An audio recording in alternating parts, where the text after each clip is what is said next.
So, ayun, magandang araw po sa lahat. Ngayong araw, yan, nag-aano kami dito. Nagdagdag ako ng plant box. So, baka doon din, magdadagdag din po ako. Kasi nga, marami akong itatanim po. May seedlings na rin ako na order. So, ito si Gab. Pinapalambot niya muna yung sa ilalim. Tapos, yung mga nakasako-sako ko doon na lupa, ililipat dito para mataba po.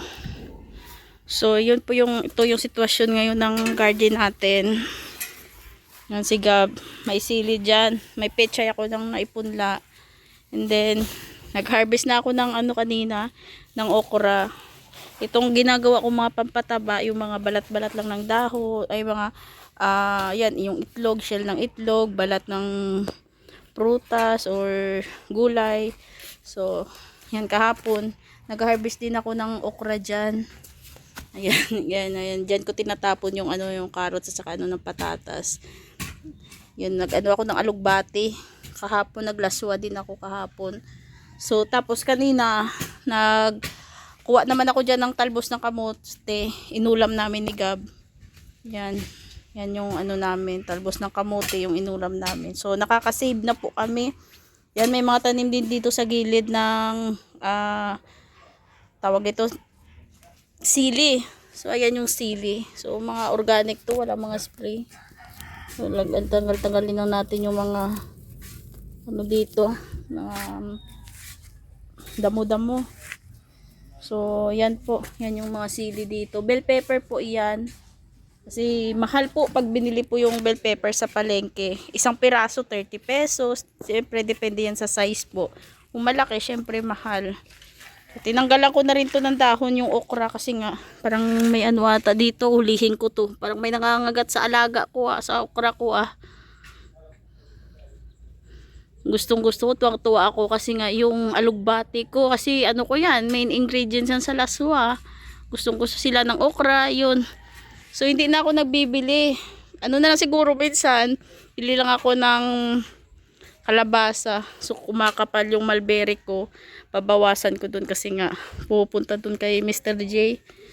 So kumakapal yung mulberry po yan, yung mga kahoy na to. So bawasan ko rin dito kasi hindi na makahinga yung binigay sa akin ni Ma'am Sinen Balesa. Ito Ma'am Sinen nabuhay naman siya. So ayan Ma'am Sinen yung binigay mo sa akin na orchids ba yan. So, may pala, tanggalin kita. Ikaw pala yung dito sa tanim ko. Ayan, yan. Tanggalin ko, tapon ko doon si Gab, Yan si Gab. Siyempre, andito yung mga, din na. Yan, nabuhay na yung, yung San Francisco. Ibang klase naman yan. So, yung dilaw na dati din. Yan, may bulaklak na rin. Yan. Tapos yung talong. Yan, maraming bunga din yung talong, Malalaki din yung bunga. So, grabe isang lang, ang dami ang daming bunga, 'di ba? Ang daming bunga. Tapos yung pine tree, ito yung mga bulaklak dito. Grabe yung nagyayabang yung gumamela Ang daming bulaklak ng gumamela. 'Di ba? Nagyayabang yung gumamela. So, yan. May dito, nag-aagawan sila May papaya. Tanghaling tapat ngayon kasi nga hindi kanina mainit, ngayon lumalabas na tuloy si haring araw. Yung mga sitaw Sabi din yung mga sitaw. Nakailang harvest na rin ako dito ng sitaw. Yun si Gabisera.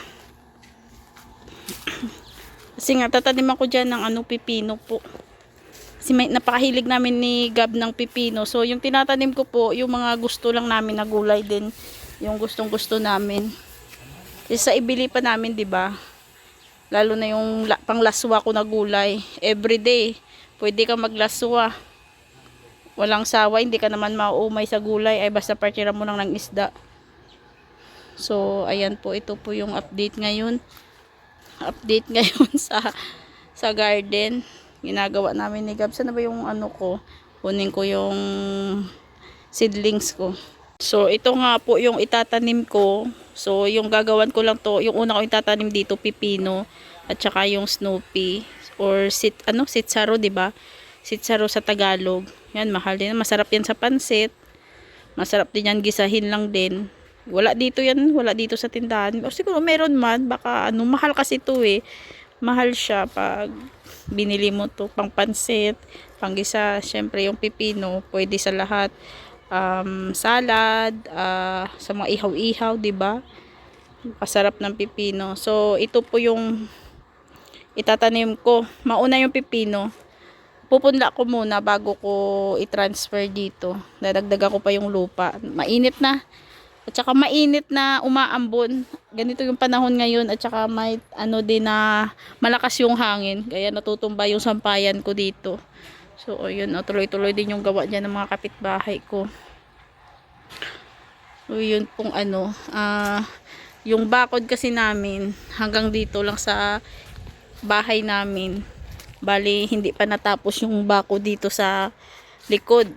So, siguro, pag nagka-budget lang, pero siguro mataga pa yun kasi syempre marami kaming priority. Hindi pwede, diba, iubos lahat.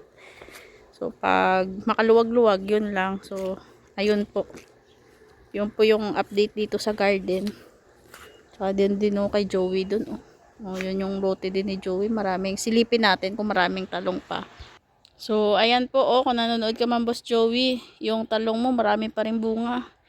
So, yung gusto ng talong, tag-init siya, ayaw niya yung maaraw kasi pag tag-ulan na natatanggal siguro mga bulaklak niya.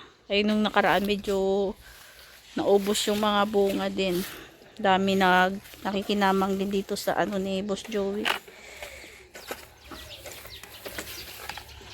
May palaka. May palaka. So, ayan yung garden ni Boss Joey, May mga tanim siya doon, okra, kamatis. Ayan. Ayan, Boss Joey, yung tanim mo dito. Tinitingnan man to ng asawa ni, ni guard, na si Rochelle. So, tapos doon naman sa amin, Diba?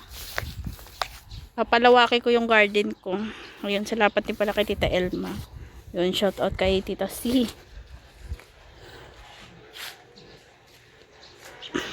Diba? Ang ganda.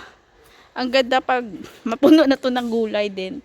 Kasi nga, plano ni Tita Elma, lalagyan niya ng bahay kubo dito. Kaso, baka susunod pa, sabi ko sa kanya, nagpaalam ako na, anuin muna namin, taniman ng gulay. Diba maganda din pag may bahay kubo dyan, tapos na paligiran ng bulaklak at gulay. Ganda nun.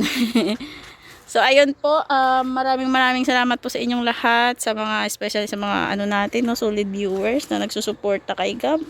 Grabe yung pagmamahal nyo po sa amin, hindi lang sa akin, kay Gab din po, at saka kay Dasay. Ayun, maraming salamat sa mga sponsors din na tumutulong sa charity ni Gabisera. Yun, maraming salamat, di ko na kayo maisa-isa. Ayun, hanggang dito lang muna. Bye bye po muna.